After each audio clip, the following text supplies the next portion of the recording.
Desde los estudios de La Voz de América en Washington les habla Patricia Dalmasí. Bienvenidos a Foro Interamericano.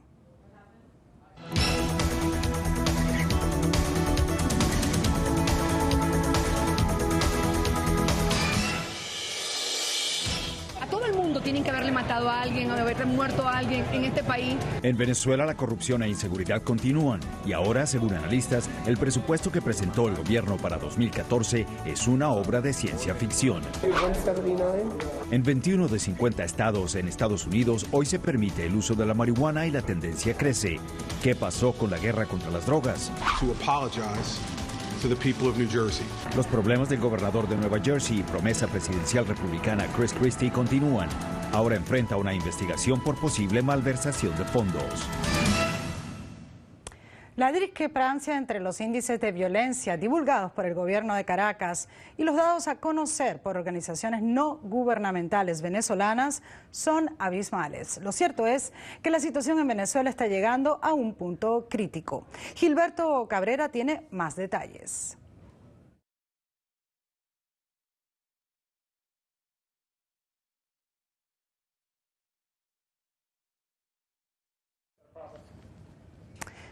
Lamentablemente no tenemos en estos momentos el informe de reporte de Gilberto Cabreras que nos iba a dar una sinopsis de lo que está ocurriendo en Venezuela.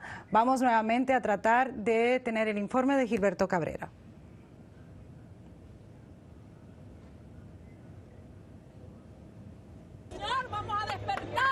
El venezolano de a pie conoce la situación muy bien porque la vive cotidianamente. A veces los venezolanos vivimos haciendo escapismo, viendo para un lado, viendo para el otro, tratando de olvidar lo que pasa todos los días. Según Naciones Unidas, Venezuela es uno de los países más violentos del mundo.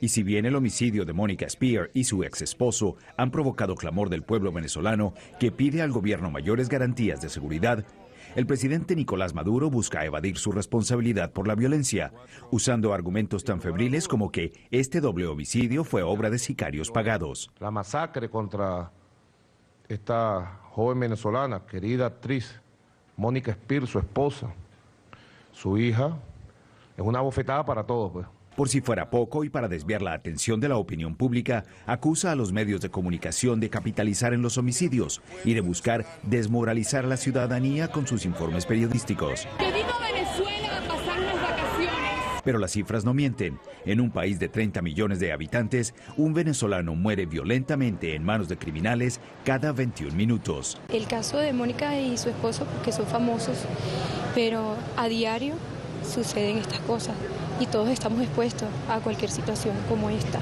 Cada quien tiene que asumir su responsabilidad, yo asumo la mía. En lo que lleva al mando del gobierno de Venezuela, Nicolás Maduro ha puesto en efecto 21 planes de seguridad ciudadana. Pero hasta los más optimistas reconocen que todos han fracasado. Aquí en nuestra linda patria, Venezuela, 200 muertos, 300 muertos. Esto aquí es normal.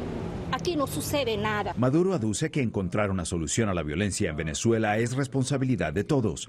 No obstante, problemas como la extensa corrupción en la rama judicial hace entendible la apatía de los venezolanos que prefieren no inmiscuirse para no arriesgar sus propias vidas. Para Foro Interamericano, Gilberto Cabrera. Gracias, Gilberto, por tu reportaje. Según analistas, otros factores que contribuyen a la violencia en Venezuela son el deterioro del sistema educativo y los subsidios gubernamentales, que parecen haber creado una generación de jóvenes que no desean estudiar o trabajar. Para profundizar en estos temas, se encuentran con nosotros aquí en nuestros estudios en Washington, Jason Marsack, subdirector del nuevo Centro para Latinoamérica del Atlantic Council, y Joseph Umire, asesor de asuntos de seguridad de Córdoba Group International. Un placer tenerlos a ambos. ¿Qué nos puedes hablar, Joseph, en cuanto a la situación venezolana? Vemos que por primera vez el presidente Maduro del oficialismo se reúne con la oposición, entre ellos Luis Enrique Capriles, gobernador de Miranda, para tratar de tener una solución, estrategia conjunta en cuanto a la inseguridad ciudadana. Mira, desafortunadamente Venezuela está pasando por dos crisis. Una es la crisis que estamos hablando, la crisis de seguridad o la inseguridad, y la otra es la crisis económica. Dicen que cada 21 días un venezolano muere, cada 21 segundos el valor del bolívar se desprecie. La correlación y la relación entre esos dos crisis son lo que tienen que atacar para resolver este problema, porque no simplemente es el hecho de que hay criminales que están andando por toda Venezuela por el hecho que quieren ser así, le están convirtiendo a gente a moverse a la actividad criminal, porque desafortunadamente esa es la única actividad rentable que está dando empleo, que está dando producción, en vez de la economía formal como debería ser. ¿Considera en ese sentido, Jason, de que de alguna manera esta juventud que está en el oficialismo, no necesariamente en el oficialismo, hay teorías de que el propio gobierno, anteriormente el presidente Chávez, ahora el presidente Maduro, incitan a ese clima de odio en el país? Sí. Primero estoy de acuerdo con Joseph, ¿no? que la violencia y la situación económica son bien relacionados, ¿no? Y al mismo tiempo el presidente Maduro está tratando de quitar la perspectiva sobre la situación económica para motivar la violencia, ¿no? La situación económica en el país es horrible, ¿no? La tasa de inflación es una de las más altas en la planeta, subió a más de 56% el año pasado, más de 3 veces más que el año anterior. También tenemos una tasa de cambio con el dólar, cual es 10 veces más en el mercado negro en vez de el mercado regular. Entonces, estos factores también con la escasez de productos, de bienes básicos, mantiene este clima de incertidumbre y también este clima de violencia. El clima de incertidumbre, Joseph, porque no necesariamente un país que le va mal económicamente va a tener altos índices de violencia. El gobierno lleva 14 años en el poder, han tratado de implementar diferentes estrategias y planes para contrarrestar la criminalidad. Muchos dicen que el problema principal es la impunidad en el país y la falta de un sistema judicial que funcione correctamente. Claro, y eso es un punto muy claro, porque en Venezuela es muy cierto que no simplemente son los factores económicos la única causa de lo que causa la inseguridad del país, pero hay que mirar las instituciones que existen para proveer la seguridad del país. No simplemente la policía, los militares, también estamos hablando de la judicial, las cortes, hasta las comunidades, todo tiene que tener en forma para que una sociedad civil existe. Y lo que estamos viendo, Chávez, antes que Maduro, siempre ha usado estas instituciones para razones políticas, y eso ha quitado la legitimidad y la credibilidad. Entonces mucha gente ha entrado a otro mercado para ver cómo van a agarrar sus, si hay algo que necesita un tipo de justicia, tienen que anular algún tipo de contrato, no lo hacen dentro del sistema, lo hacen fuera. Entonces yo creo que una de las soluciones para avanzar a Venezuela es hay que sacar la política de la policía. O sea, la policía, las instituciones que son para la seguridad, no debería ser usado para ninguna razón menos que la seguridad y la justicia del país. Jason, se habla de mano dura en Venezuela, sí, y eso es lo que estamos escuchando luego del asesinato de Mónica Spear, la actriz, y su compañero. Sin embargo, la mano dura en países como El Salvador, en países de Centroamérica, no necesariamente funcionaron. ¿Por qué podrían funcionar en Venezuela? Bueno, Patricia, me parece que no va a funcionar, ¿no? Primero quisiera decir que es muy lamentablemente que el caso de Mónica y su familia, que este caso fue lo que era necesario para aumentar la perspectiva internacional sobre la inseguridad en Venezuela. Pero hemos visto en América Central, en otros países también, que la mano dura no funciona al final. Lo que necesita para mantener un clima de seguridad es, como Joseph dijo, son instituciones que funcionan, es una economía que promueve trabajo para los jóvenes y para los adolescentes. Y también necesitas una clima en lo que el líder no tiene retórica que promueve la violencia. Mira como el presidente Maduro habló durante la campaña recientemente, siempre está hablando con retórica violenta, ¿no? Está hablando sobre una guerra económica contra los especuladores. Es muy guerrerista, ¿no? Toda la retórica del presidente, ¿no, Joseph? Claro, es parte de la táctica, la estrategia, digamos, mira, cuando hay situaciones graves como no hay papel higiénico, digamos, o no hay comida, o no hay empleo, entonces le tratas de distraer con otras cosas que hay. Se culpa a los dueños de negocios, a los capitalistas, exacto, a los apátridas. O el imperio, ¿no? A que va a haber una invasión. Allá, o sea, había noticias que Maduro ha puesto misiles o algún tipo de antiaéreo en los barrios, en las comunidades. A mí, ¿eso qué significa? Significa que quiere distraer del problema que está en pie y realmente la situación económica que existe en el país de Venezuela.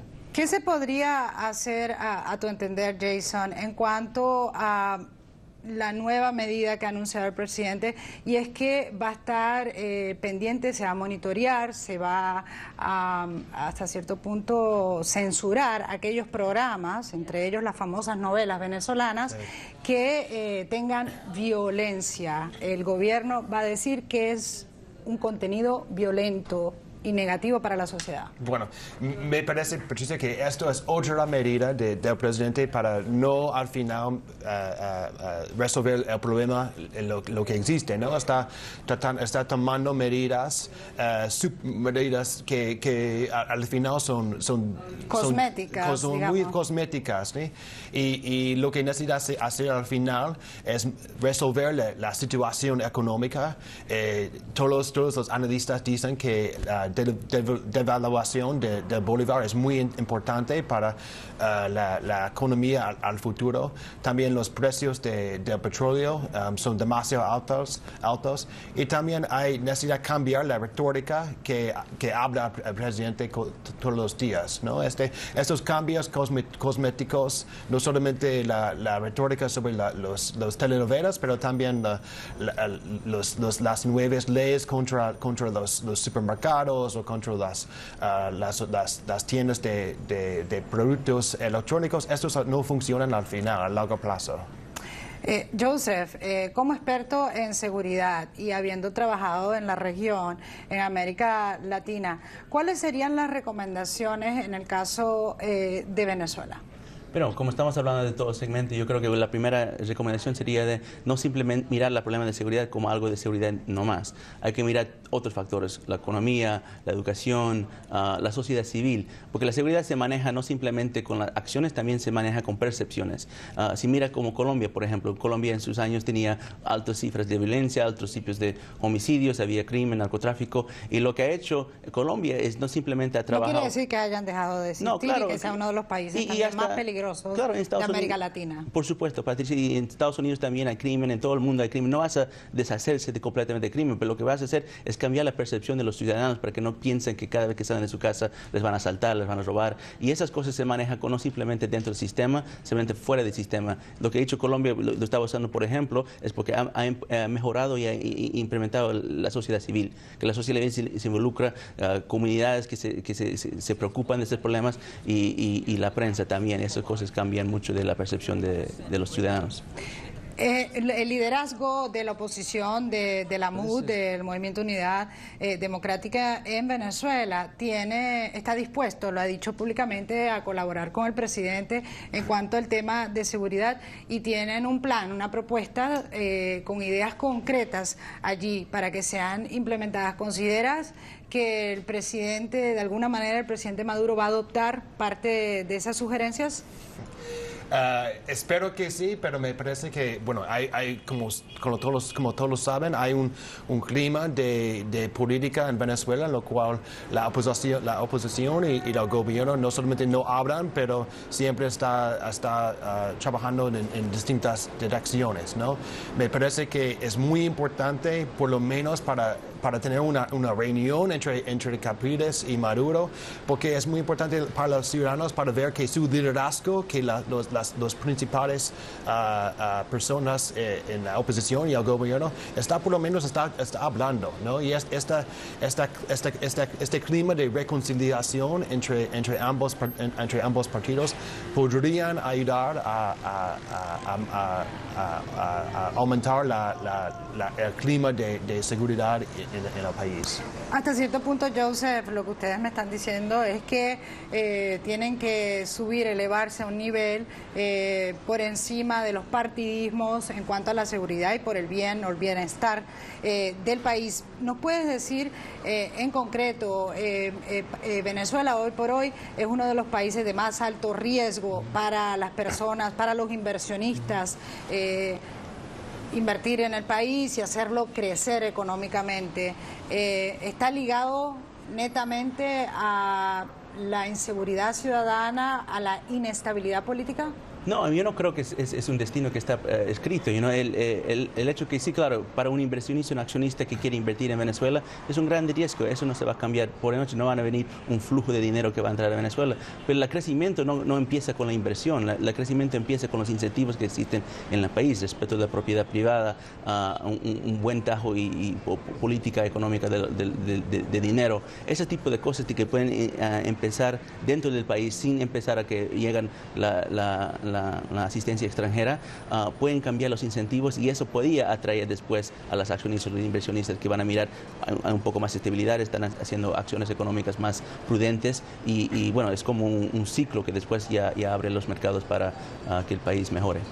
Jason, no es contraproducente, se ha hecho muchos estudios que hablando de la mano dura, hablando de un control férreo por parte del gobierno, el aparato de seguridad, ¿no es eso contraproducente a las libertades democráticas de los ciudadanos?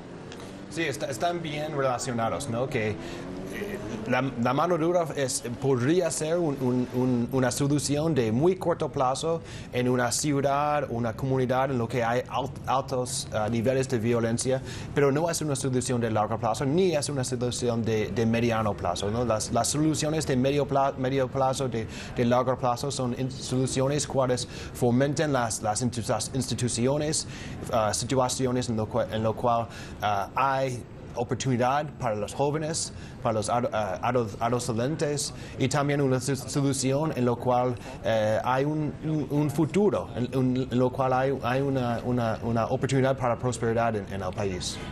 Joseph, en cuanto a lo que hablamos de medidas, hasta cierto punto el Producto Interno Bruto y parte de lo que se utiliza del presupuesto nacional para toda la estrategia de seguridad y para la implementación de estos proyectos de seguridad es sumamente bajo, en torno al 2%. ¿Cuánto es lo que usualmente es recomendable en un país que va a tener una seguridad efectiva? Es buen punto. En realidad se dice que 5% es como el promedio, digamos, de los países que están teniendo problemas de seguridad que pueden invertir en ese sector. Creo que es un poco bajo lo que está haciendo Venezuela. Al mismo tiempo hay que mirar otros tipos de innovaciones, que por ejemplo Álvaro Uribe lo que hizo en Colombia es poner una tasa de seguridad. También creo que están copiando ese modelo en Centroamérica, donde el sector privado, donde también sufren de este clima de inseguridad, les roban sus tiendas, les extorsionan. Ellos voluntariamente pueden pagar una tasa que esté en un corto plazo, que podría aumentar ese tipo de presupuesto en momentos que tenemos tiempos difíciles económicos para que el gobierno accione. Pero para tener esa medida hay que tener credibilidad y confianza con el gobierno, y eso creo que estamos en el problema. No sé si el sector privado, mucho menos a los ciudadanos, tienen confianza con este gobierno que existe en Venezuela, que realmente si les das más dinero, que lo van a gastar de una manera efectiva. Jason. Sí, me parece que la tasa de seguridad funcionó en Colombia porque hay apoyo en las instituciones y porque hubo confianza en las instituciones, ¿no? En América Central, en países como Guatemala, por ejemplo, en lo cual hubo la idea de una tasa de inseguridad, fue una idea en la cual el sector privado rechazó esta idea, ¿no? Porque no hubo ninguna confianza en el gobierno y también hubo la idea que ya no hay confianza por corrupción o por una percepción de corrupción en el país, ¿no? Por razones de corrupción en el país. El sector privado dijo, bueno, podemos pagar más dinero al gobierno central, pero ¿qué va a hacer el gobierno central con este dinero, no? Preferimos usar ese dinero para pagar para nuestros propios agentes privados de seguridad. Entonces me parece que esta idea de una tasa de seguridad no va a funcionar en Venezuela porque no hay ninguna confianza del sector privado en el gobierno central. Precisamente con esa idea nos vamos a Caracas, Venezuela. Roberto Briceño León, director del Observatorio Venezolano de Violencia. Roberto, bienvenido. No sé si estabas escuchando el programa, pero ¿qué consideras se puede hacer en tu país, en Venezuela, específicamente? ¿Qué recomendaciones se podrían hacer para tratar de mermar esta inseguridad ciudadana? Saludos, Patricia, para ti, para los colegas y la audiencia. En la línea de lo que se venía planteando, yo creo que en Venezuela hace falta reforzar lo que es el sentido de la norma, de la ley, de la convivencia. Es decir, lo que llamamos instituciones que al fin y al cabo son tener claras las reglas del juego. En Venezuela ha sucedido dos cosas paralelas al mismo tiempo. Por un lado, la ley, las normas dejaron de cumplirse, dejaron de aplicarse. Los niveles de impunidad en el país son extremadamente altos. O sea, en Venezuela en los últimos 5 años, por cada 100 homicidios hay 8 o 9 detenciones por homicidios. Es decir, es una situación extrema, donde en el 91-92% de los homicidios no hay ni siquiera una detención. Entonces hay un sentido muy claro de quiebre de la ley y de la norma, y una decisión muy clara que fue tomada hace muchos años del gobierno de no actuar, de no reprimir, no quería parecer como un gobierno represivo. Entonces lo que hizo fue sencillamente permitir que ocurriera y no actuar, impedirle a la policía actuar. En segundo lugar, hay un segundo componente que ha sido importante en estos años, que es el elogio de la violencia, el elogio de los violentos, como un elemento constitutivo de lo que es un mensaje político que podía tener algún sentido político para quienes así lo han expresado desde el gobierno o desde el partido de gobierno, pero que ha sido leído por el país, por la delincuencia, bueno, como un elogio para su propia acción y para sus propias armas. Y esta interrelación es algo muy particular de lo que ha pasado en Venezuela.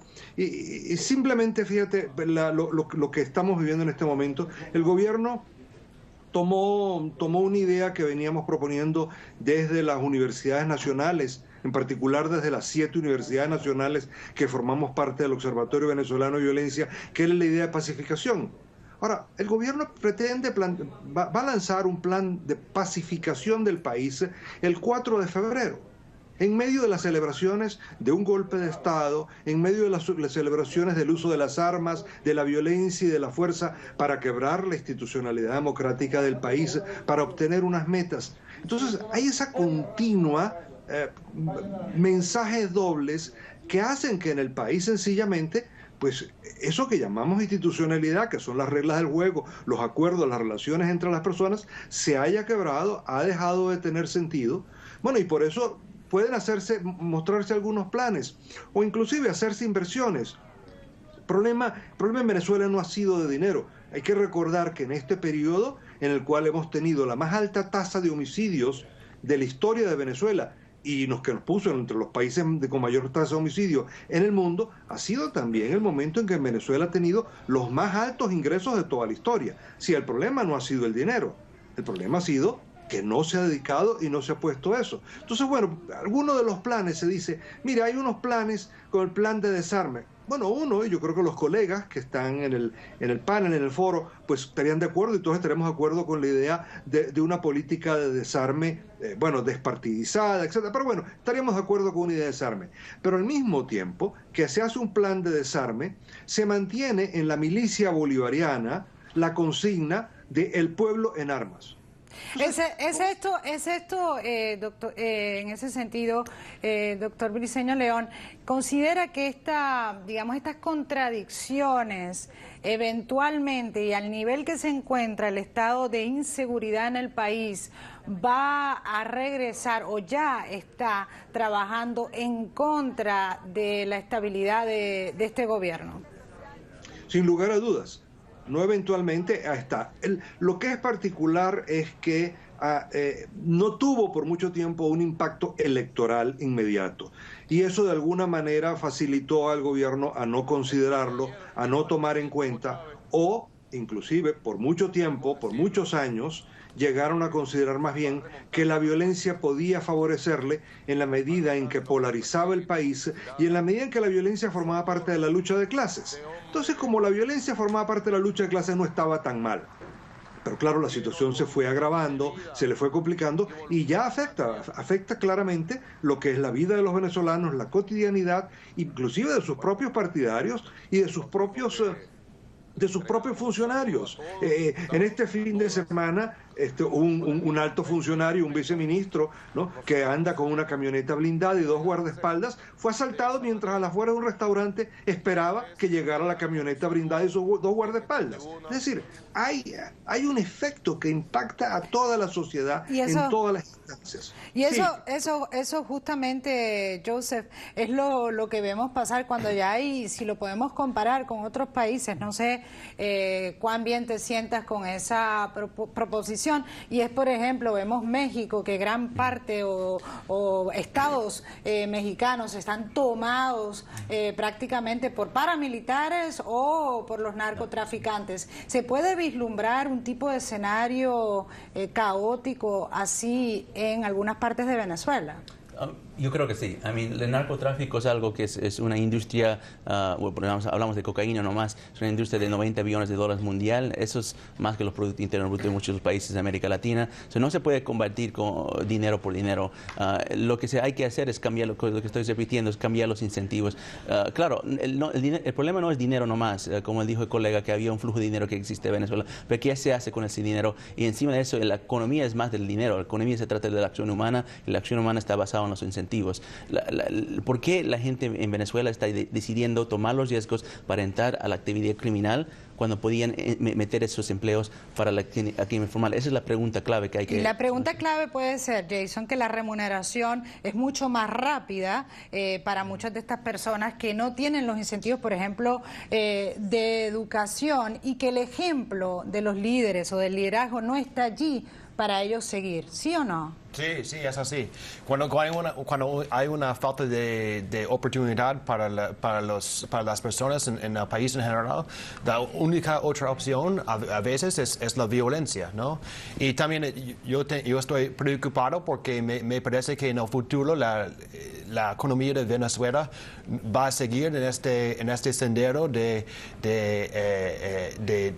problemas en el futuro, ¿no? No solamente con la idea que no va a ser una devaluación, pero también cuando está mirando al mercado global de petróleo, es muy probable que el precio de petróleo va a disminuir en los próximos meses. ¿Y qué va a pasar con Venezuela cuando este precio de petróleo sigue bajando? Y también cuando hay otras opciones en el hemisferio para las compañías energéticas, ¿no? Con la efectivamente, para proporcionar el combustible. Y ya para finalizar, conclusiones, Roberto Briceño León, ¿qué se puede hacer en el caso venezolano? Sumamente difícil, la temática de la inseguridad ciudadana. ¿Es la impunidad el principal factor? Bueno, la impunidad es la consecuencia de una decisión política de dividir el país, de una decisión de no hacer que la ley se cumpla. Es decir, de destruir, bajo un principio supuestamente revolucionario, de destruir las instituciones, la norma, la ley, la base moral de las relaciones sociales en Venezuela. Entonces, creo que en la medida en la cual se haga una propuesta, que no sea, comparto con los colegas, en Venezuela no se necesita ni en ningún lado se necesita mano dura, se necesita mano justa. En Venezuela, al contrario, lo que hemos tenido es una mano inmensísimamente blanda, en un sentido, y en el otro muy fuerte, porque ha habido mucha acción extrajudicial de la policía. Entonces lo que se requiere es reconstruir la sociedad, reconstruir las relaciones sociales, reconstruir la norma y la ley como el mecanismo regulador de las relaciones entre las personas, rescatar todos los valores de la democracia que se han ido perdiendo en Venezuela y que han ido retrocediendo. Es decir, en Venezuela tenemos una violencia que tiene un origen político, aunque no es una violencia estrictamente política, pero que tiene un origen político en el sentido de una manera en la cual un grupo de seres humanos, una sociedad, un país, convive, logra resolver sus conflictos, sus diferencias, sin asesinarse, sin matarse. En la medida en que se rescate eso, en la medida en que la normativa y la ley y todo lo que son las políticas de law enforcement sean planteadas, reforzadas de una manera universal, en la medida en que se despartidice la policía, ¿no? Y la policía deje de ser una policía socialista o antiimperialista y simplemente sea una policía que sirva al ciudadano, la situación puede cambiar e inclusive, Patricia, puede cambiar en un periodo de tiempo relativamente corto, porque ya hay una voluntad, hay un gran cansancio entre los venezolanos, hay un deseo de cambio, hay un deseo de reconciliación en Venezuela que debe llegar y que traerá desde su mano paz al país.